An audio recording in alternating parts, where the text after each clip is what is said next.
Hello friends, welcome back to this channel for a new video where we're going to talk about water-powered engines. They don't actually run on water, but on hydrogen from water. But many people say that there are a number of drawbacks regarding the ban by big oil companies, etc., etc. And no, the problem with it not working is because the equation, the thermodynamic equation, which says that what is spent is not what is received, is not enough.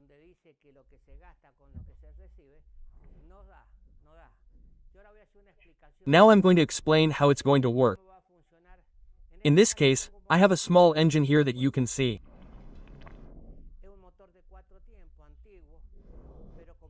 It's an old 4-stroke engine, but like all engines, it basically has an intake port, which is where the air enters with the gasified fuel. If we put gas in directly, we don't need this carburetor, we put the gas in directly. In this case, hydrogen gas. I repeat, water is a combination of oxygen and hydrogen, 2 molecules of hydrogen and 1 molecule of oxygen. What we have to do is separate that combination because it won't work with water directly. They say they use water, but in reality they are hydrogen engines where oxygen and hydrogen are separated by electrolysis.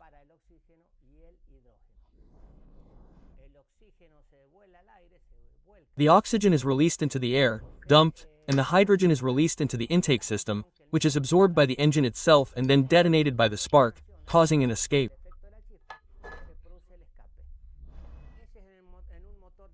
In a specific internal combustion engine where fuel is burned, in this case, the fuel is hydrogen.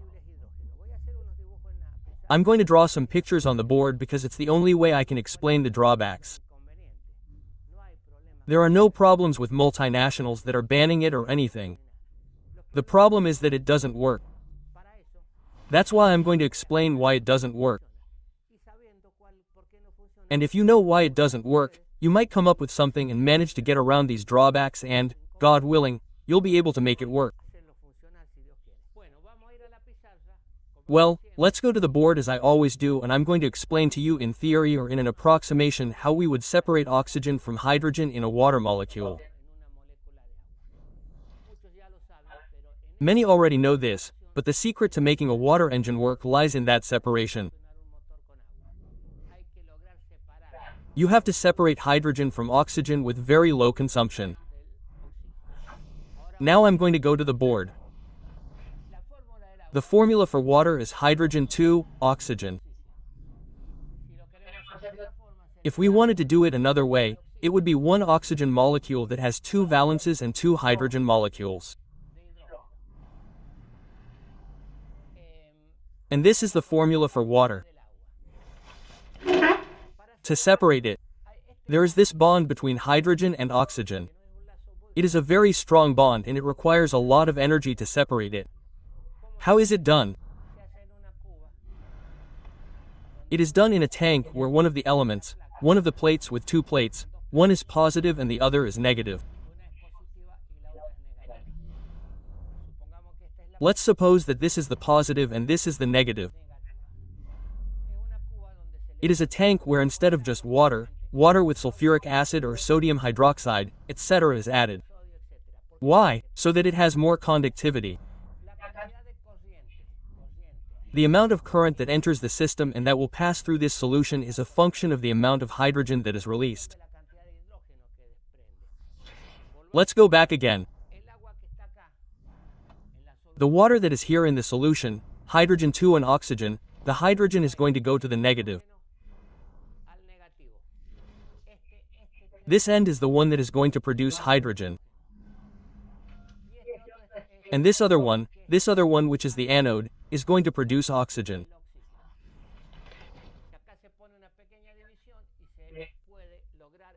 If a small division is placed here and it is possible to route most of the cells, the hydrogen cells are divided. Why? Because the hydrogen is going to come out of one side and the oxygen is going to come out of the other side depending on the polarity of the plate that is submerged in the solution. This plate sometimes appears as many small plates like this because what is wanted is to increase the surface area. Instead of putting one large plate, many small ones are put and the surface area is larger. A large surface area is needed so that the amount of hydrogen that we produce is very significant. Why? Because it has to be related to what the engine absorbs. Let's suppose I'm going to put an internal combustion engine here. This is an internal combustion engine of a certain power. Here it has an inlet called intake, which you saw there. And that's where the hydrogen that we're going to generate from this cell is going to come in. But here's the problem, that's why I made this whole drawing and this video. The problem is that the amount of current we need to produce enough hydrogen for this engine to work is directly related to the amount of current and the amount of plate. Of course, the more plate, the more current it's going to consume and the more hydrogen it's going to produce. Since this is a very voracious engine, it's going to absorb all the hydrogen that we generate. There comes a time when it's going to lack hydrogen for it to have the power that we want, and we have to increase the electrical energy. We get the electrical energy from an alternator. Let's suppose that an alternator is going to be connected here and the alternator is going to consume power. So that's where the problem lies. The amount of energy I need to produce the amount of hydrogen that this engine is going to consume is quite a lot. So, the electrical energy that I have to produce is a lot, it's the same. But what happens? Electrical energy isn't free, it consumes the mechanical energy of the engine. And if you do a balance, the amount of hydrogen that I'm going to produce is much less than the amount of electricity that I can generate to run the system.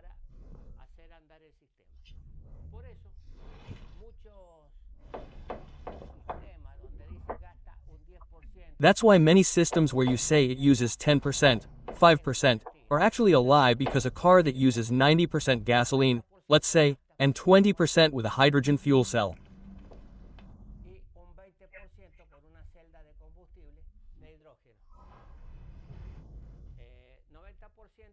90% and 20 would be 10% for 100%, right? Well, let's say 10%.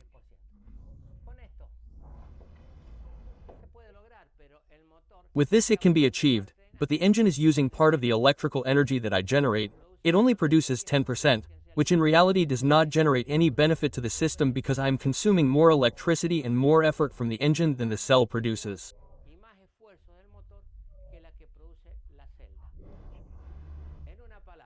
In a word, it does not respect the laws of thermodynamics. What do I mean? It will always consume more than it gives me. To break this atomic bond between hydrogen and oxygen, we need a lot of electrical energy, and that electrical energy is translated into the force that the alternator generates by the engine. In other words, the force that I gain with hydrogen, I lose even more with the dynamo or the generator. So, this doesn't work. Apparently, if you put a battery in between, it works for a while, but the battery is consumed. There is no feedback because the battery is releasing a greater amount of electrical energy than the engine is actually generating.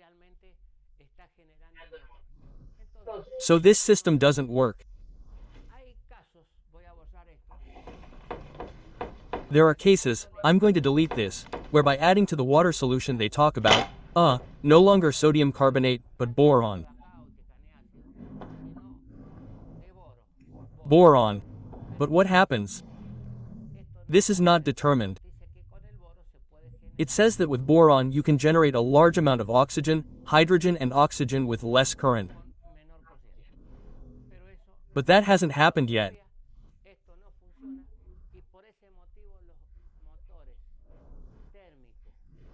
This doesn't work, and for that reason, 4-stroke and 2-stroke internal combustion engines don't work with water because what we need to break the water molecule is a greater amount of electricity than the hydrogen explosion itself provides.